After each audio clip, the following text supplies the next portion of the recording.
I'm Autumn Lockett. And this is Mitch Randall. And you're listening to Good Faith Weekly.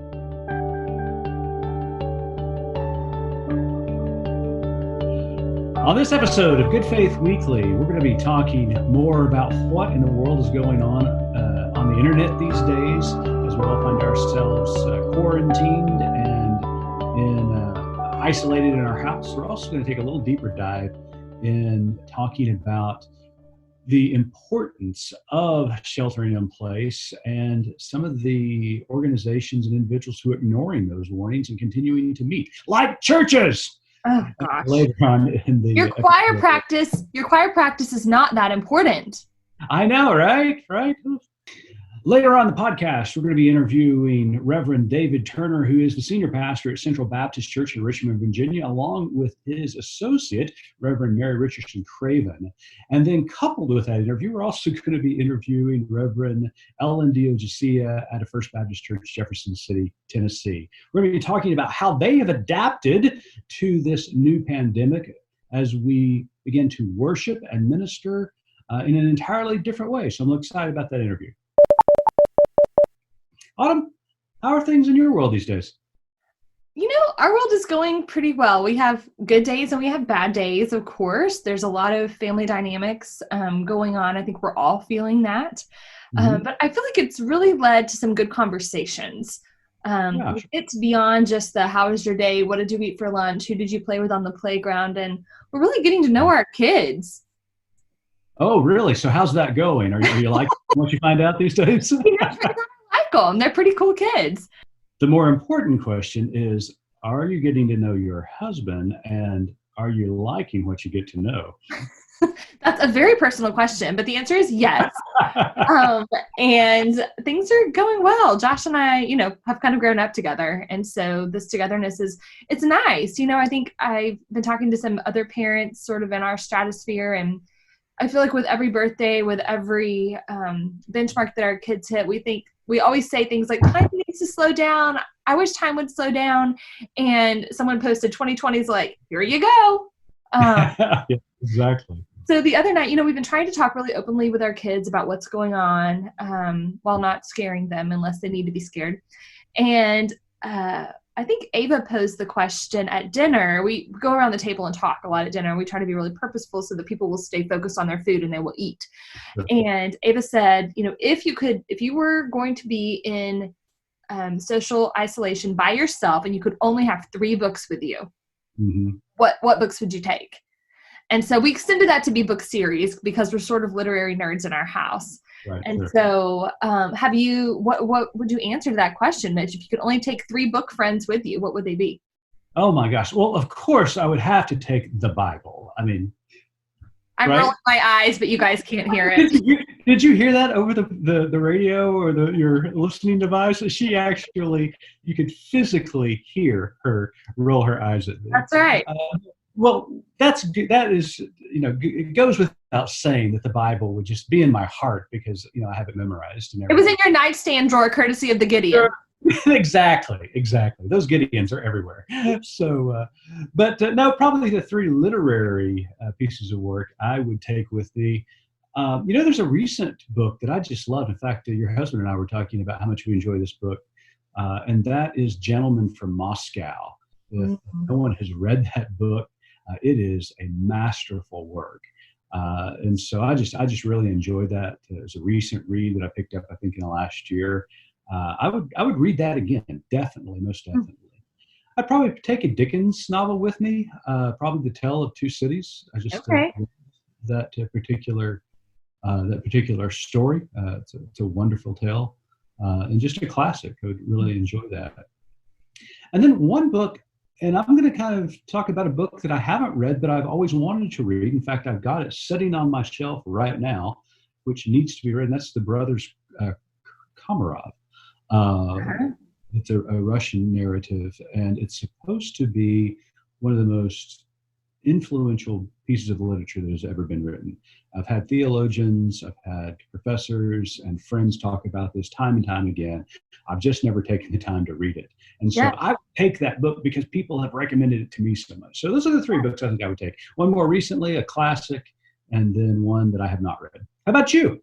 I like that. So just going back to what you said, Josh read the brothers Karmas. I don't know how you say it. I'm from Texas. I could say it however I want. And he said it made him feel like he was back in law school. Really? So yeah, he was like, I like it, but anyone who reads this book and likes it needs to go to law school. Okay, that's good to know. So yeah, when we talked about this at our table, like we all decided the Harry Potter series, just most definitely. It's one of those series that it's just, it feels like home. Like I'm always reading them and repeat kind of in the background. It's my go to sleep book. And they're just so well written, and we're getting to experience them again with our kids, which is so fun. That's so great. Oh my gosh, it's super fun. And then Anne of Green Gables, which is also a series. Anna was my first friend. And they're just so well written. They're set in Prince Edward Island, Canada, which is someplace I always wanted to go. And so they're just darling books.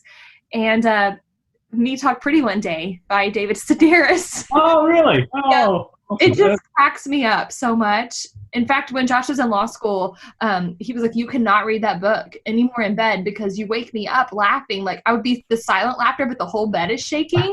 That is hysterical. That is fantastic. So we would love to know what your 3 books would be if you found yourself in self-isolation. What would those 3 volumes be? And as Autumn pointed out, it could be a series as well. So we'd love to hear from you.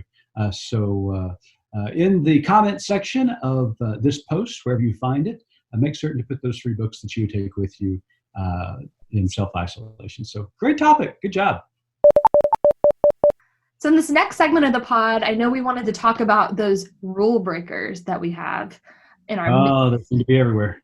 Yeah. So these are the folks that, by golly, they're going to have church. They're going to have their Bible study. They're going to have choir practice, even though everyone, including the politicians who have been so reticent to make a decision, are saying this is a very bad idea. Yeah, absolutely. I mean, we're seeing this in the news today. I mean, we got word out of Virginia that Jerry Falwell Jr. Brought the students back to Liberty University. And guess what?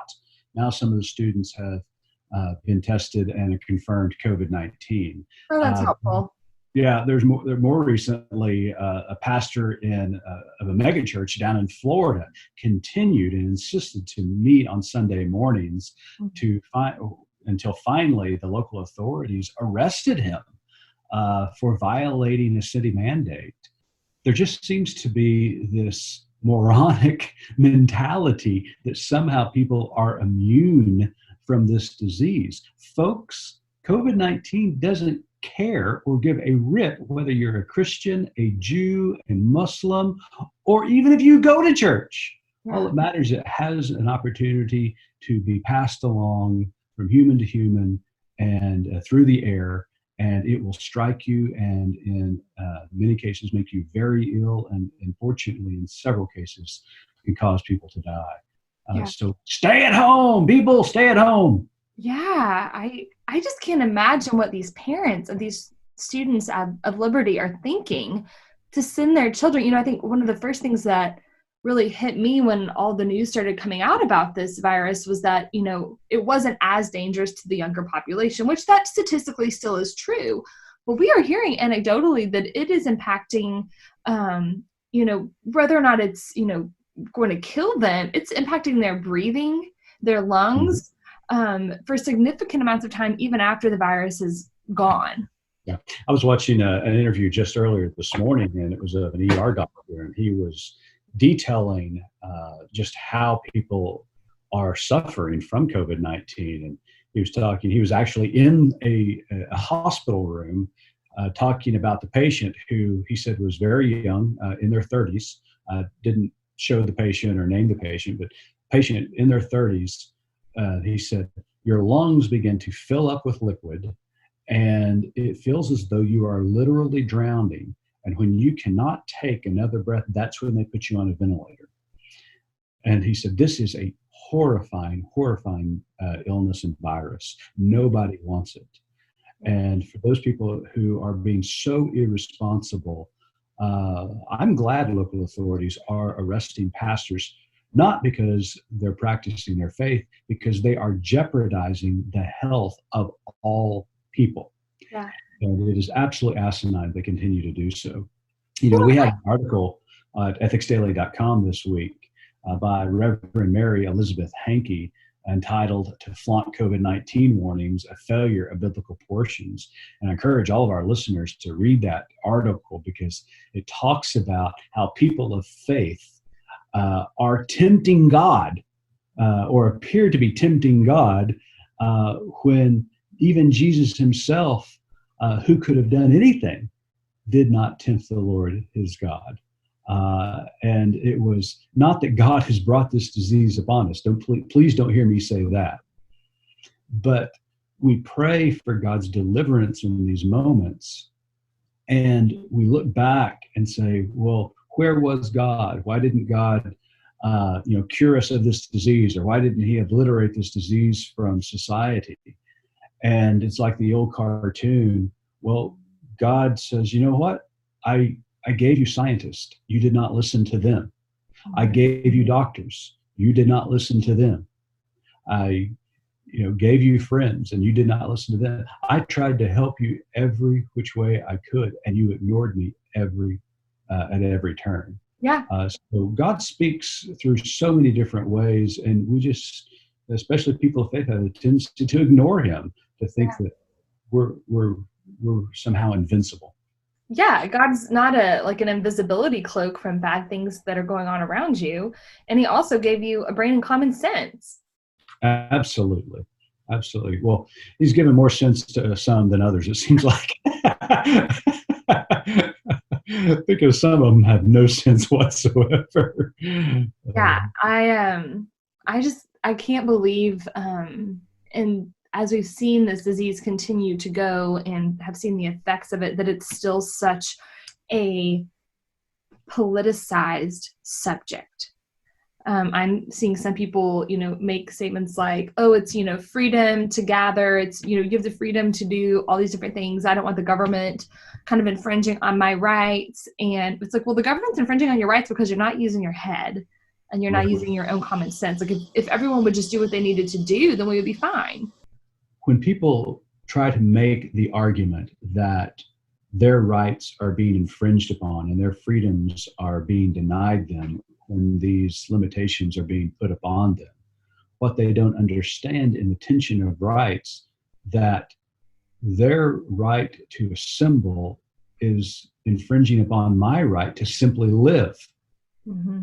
So where does one person's right begin and another one's end? Mm-hmm. And the courts and culture have to make that determination, and they've made that determination throughout history.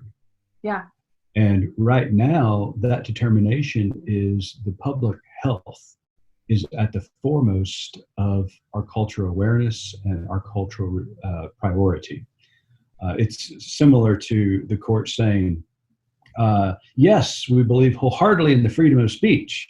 Well, does that mean I can walk into a theater at any time, at any moment, and yell fire, causing a stampede where hundreds of people, get harmed because of that statement?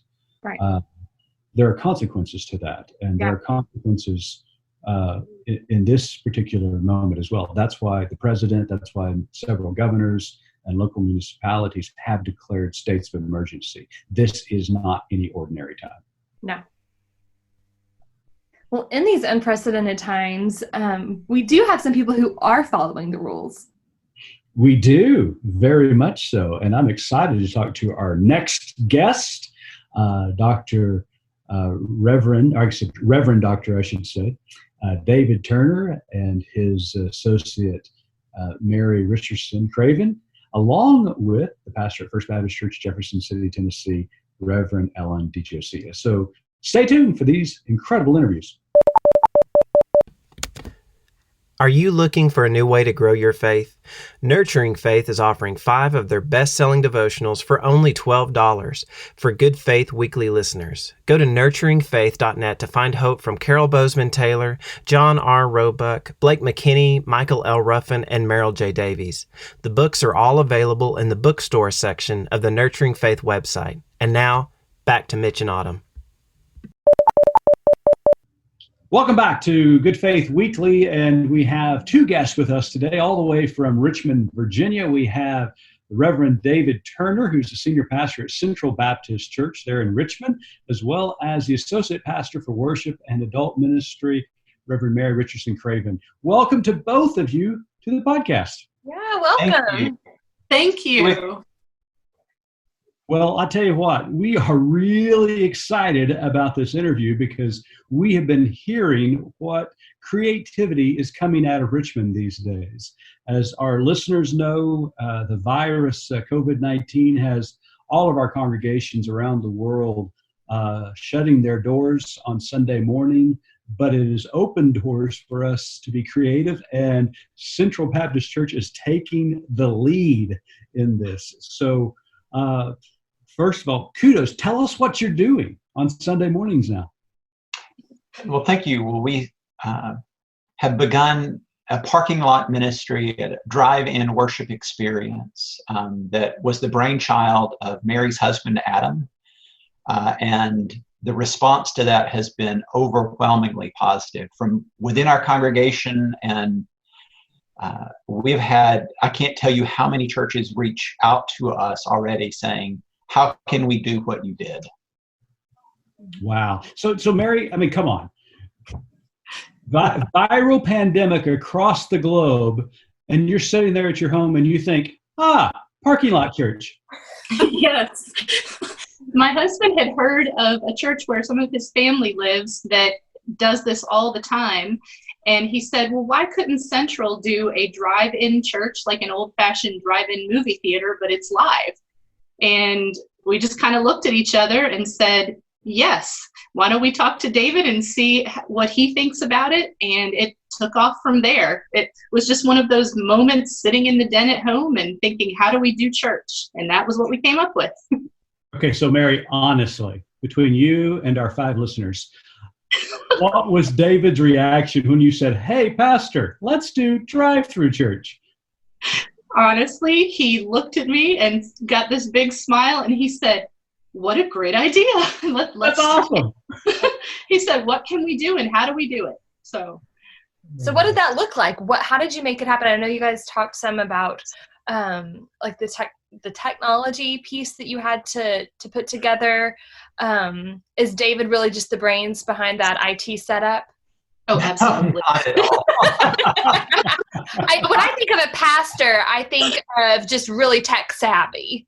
Yeah, of course. That's the first thing that comes to mind. We'll go with that. But no, I am really grateful to Mary and to Adam. And I had a thought thinking about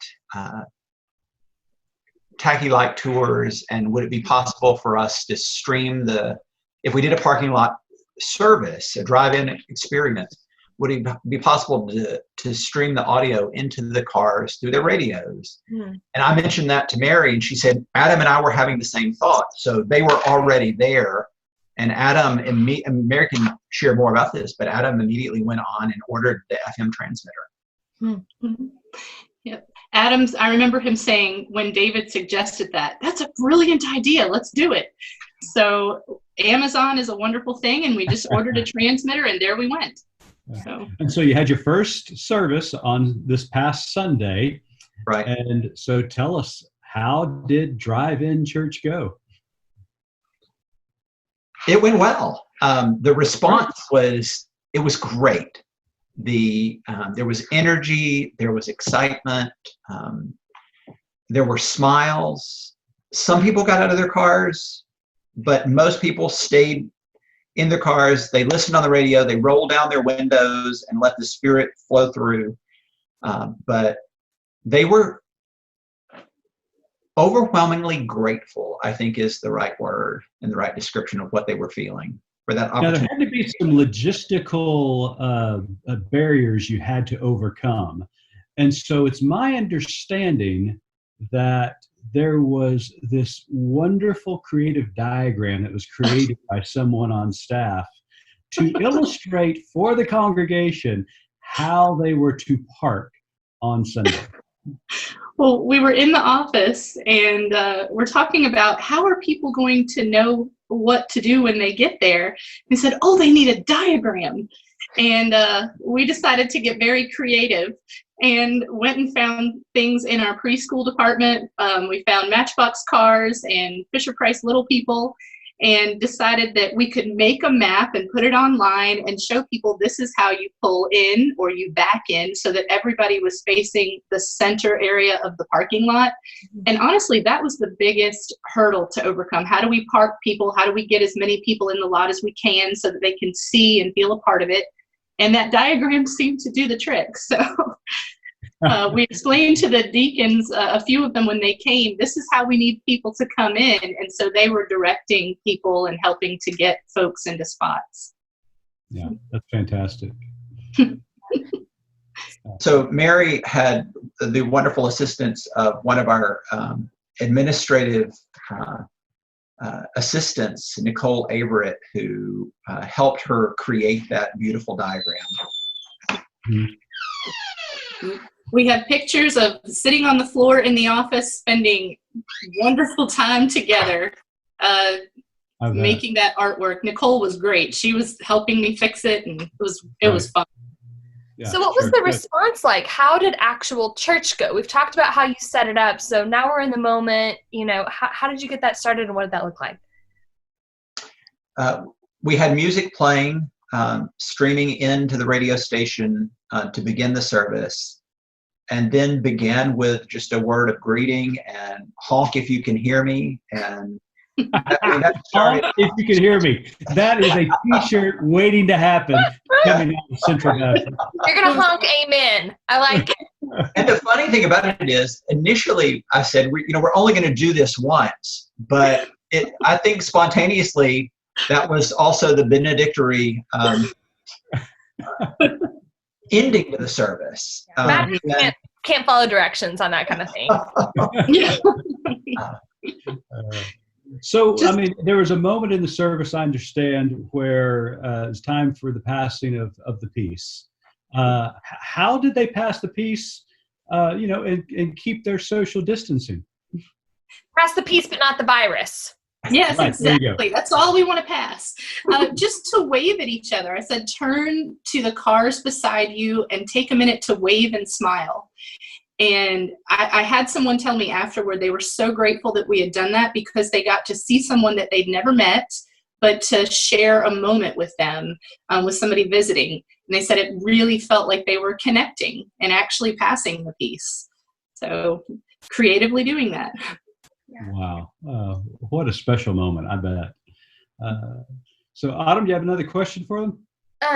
Just kind of a quick observation really quick. I know a lot of churches have moved to creative ways to have church. We are going to be talking with some other pastors who are doing other things. Y'all's was definitely the most colorful and visually attractive on my Facebook feed, so congratulations. But our church did just a Facebook Live service, and so I was standing in my kitchen, and Mitch and I have talked about the fact that, we all sit in church on Sunday mornings. That's something that happens. But there was this moment of sort of the borders being removed on this Sunday as we all kind of approached the throne in a different creative way. And I felt it. I felt it in my kitchen. And I just think there's something moving in this time that we're not really restricted by the borders of our church. I think, Mary, you may have mentioned this before we started recording. It's church with a capital C. Yeah. Mm-hmm. It's the big church. It's all of us across this creation praising together and being the hands and feet of Christ together in a new way that maybe we were so separated before by our own walls, and now those walls have been removed. It's beautiful. Yeah. And as a former pastor, I want to ask you, did you have to adapt your message at all for drive-in church? We recognize the need to be a little briefer with the service than we otherwise would have been. So it was probably a 10 minutes sermon rather than more of a homily than a 15 or 20 minute sermon. The congregation is now going to expect 7 minutes when you go back and that one. Talking about the greater connectivity, one of the things that we noted is that there were people in our parking lot who were not members of the church, Oh, wow. who had somehow gotten word that the service was happening, Mm-hmm. and they felt either the need for some kind of connection or just felt like they wanted to see what was going on. And so they joined us in the parking lot. And then we had hundreds of others join us online. And those are connections that probably would not have happened had we not done this new thing. Right, right. Yeah. I'm sorry. So, David, I'm gonna put on my Deacon Jones hat here for a second and say, ask the really important questions that Deacon Jones would ask, and that is, how'd you take up an offering? We had a lot of conversation about what were the best ways, the safest ways, the least intrusive ways to do that, and we ended up getting buckets from Home Depot and Lowe's, so orange and blue buckets. And the initial thought was that we would have people standing at the entrance to and exits to the parking lot, holding those, wearing gloves. And then one of our deacons came up with the idea of, no, let's hang them from metal poles, and that's what we did. And people responded very well to that. They gave generously, and so we will move forward with that same kind of collection in weeks to come. I love it. Well, before Autumn asks you our final question, I have one more question for you. And it's really an observation, and it's a question you can't answer now, but maybe a question you'll be able to answer a year from now. Hopefully soon, this pandemic is going to come to an end, and we're going to flatten the curve, and we'll try to find some type of normality somewhere in the future. Who knows when that's going to be. But do you see the church maybe next year, 2 years from now, commemorating this moment by maybe having church in the driveway or in the parking lot in the month of March? Yeah, and Mary, do you want to speak to that? I hope so. Nicole, that we mentioned earlier, who works in the office, she said, wouldn't it be a wonderful thing if every year in March you commemorate this experience? And I think it would be beautiful. And I think it would be a reminder to people that church doesn't always have to look the same. We did this, and we were the church in a new way. So I hope that we do in the future. And David and I have talked about that possibility. I hope so. And that reflects kind of our recognition that it won't ever look the same, even when it goes back to a more normal way of being and living and doing church. Mm-hmm. That I've said, it's a genie you don't put back in the bottle, meaning there are new ways of connecting and more creative ways of being that we've now embraced, that we can't while we may not be meeting in the parking lot every week a year from now, we probably will still be streaming online or sure. Other creative ways of connecting and being church. That's amazing. Well, our motto at Good Faith Media is there's more to tell. And we like to ask our guests on our podcast to tell us what their more to tell is. And we'll let you both answer that question. David? My thought was the more to tell is we are going to intentionally, from this point forward, intentionally be creative and creatively be intentional in everything we do to be more effective in being community, being church, and spreading the word. Mm-hmm. Good. And hopefully this experience will be like hitting the refresh button for church all over. This is a chance for us to really examine our priorities as churches. Why do we exist? What do we do together as a faith community? It's a much bigger question than just what is happening during this time of crisis. It's forcing us to look at ourselves in a great way. It's such an opportunity to refresh and renew, and hopefully never be the same again in a good way. Well, that's outstanding. Well, thank you both so much for joining us on the podcast today. What's your website? CBC, Central Baptist Church, Richmond.org. There you go. So you want to check out the Central Baptist Church out of Richmond, Virginia this Sunday as they have their second service, drive-through service, I should say. We appreciate both of you joining the podcast today. David, Mary, it is an absolute delight. Mitch, thank you all. Thank you as well. Thank you all. Hi. Bye. Welcome back to Good Faith Weekly. And again, this is Mitch Randall and Autumn Lockett, and we have a very special guest with us today, all the way from Jefferson City, Tennessee, the Reverend Ellen DiGiosia. Ellen, welcome to the pod. Thanks so much. Thanks for having me. Hi, Ellen. Hi. Well, Ellen, obviously we're recording this podcast in the middle of a pandemic. We're getting news all across the country, really all around the world, that this pandemic has thrown church life as we know it into a tailspin. Yeah. So how are things going, first of all, with you and your family? Yeah, we're doing all right. My husband works from home, so this is not a change for him.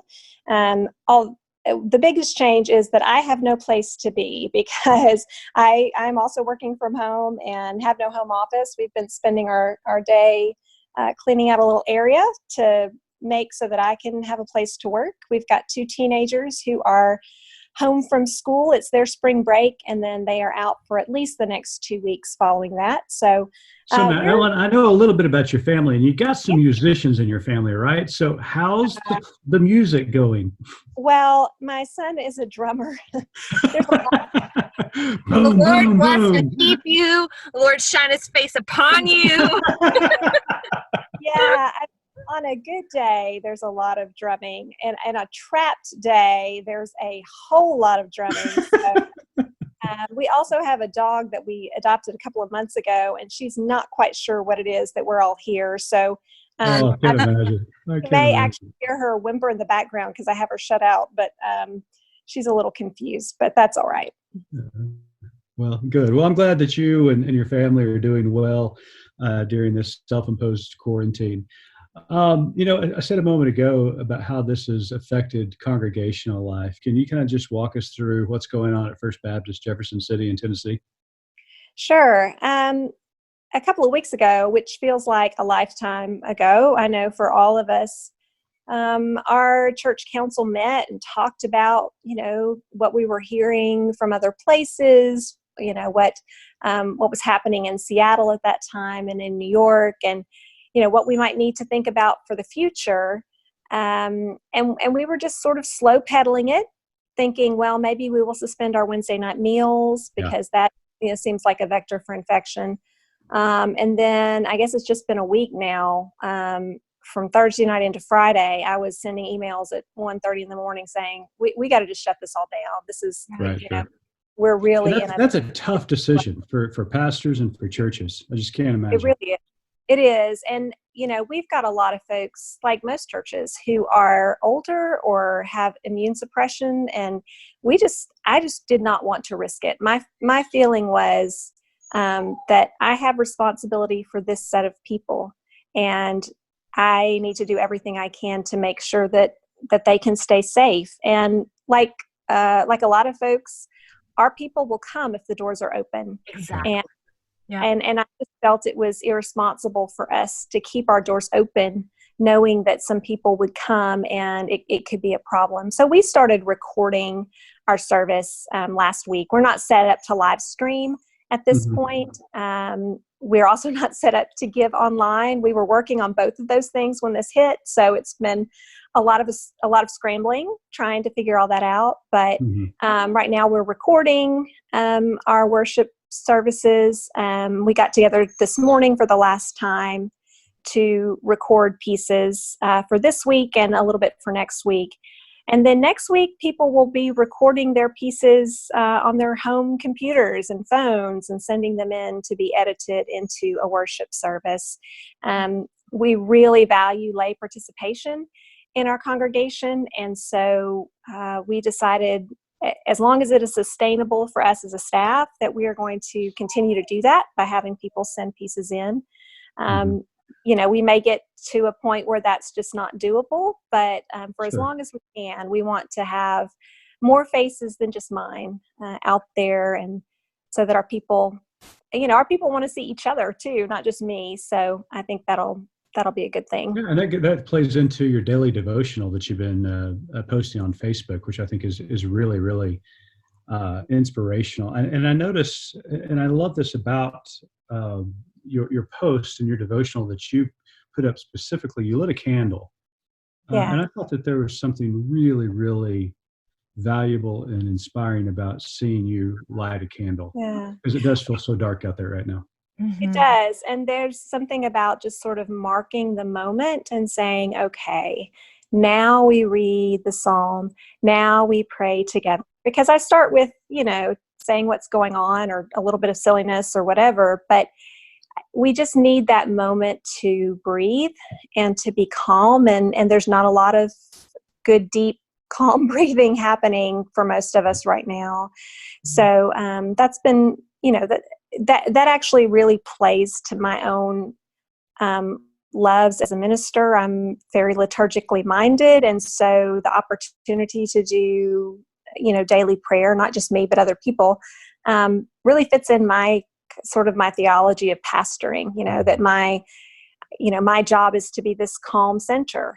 And that's a hard place to be right now. But if I can project that and model that, then that's good for our congregation.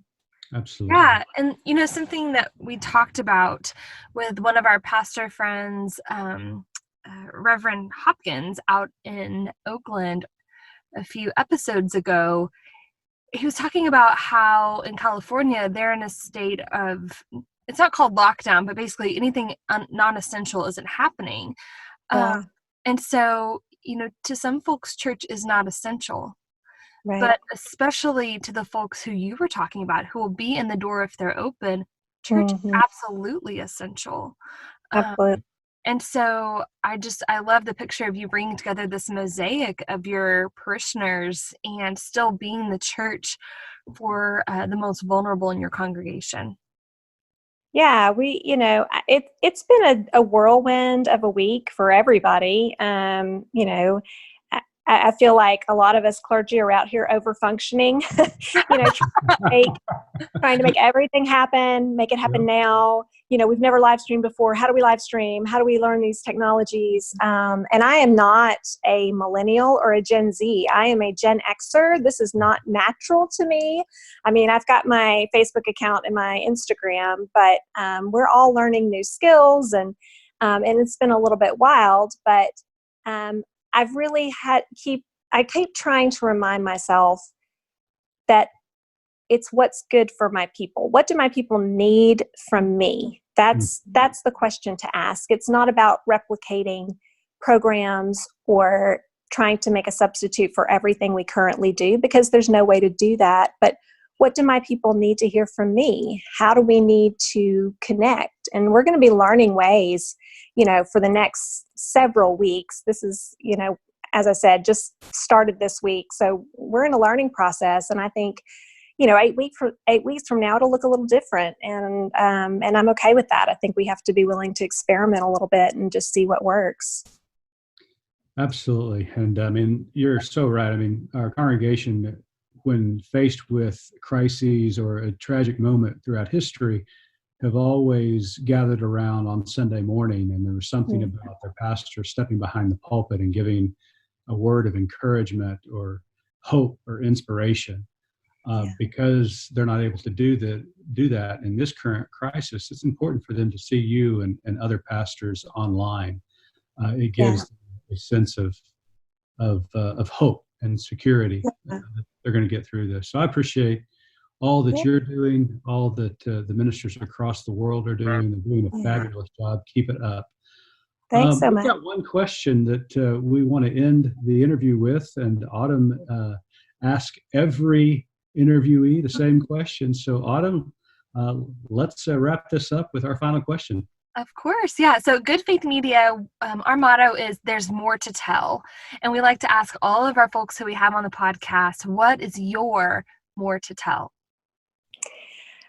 I'd say I've been thinking a lot, even before all this happened, about context.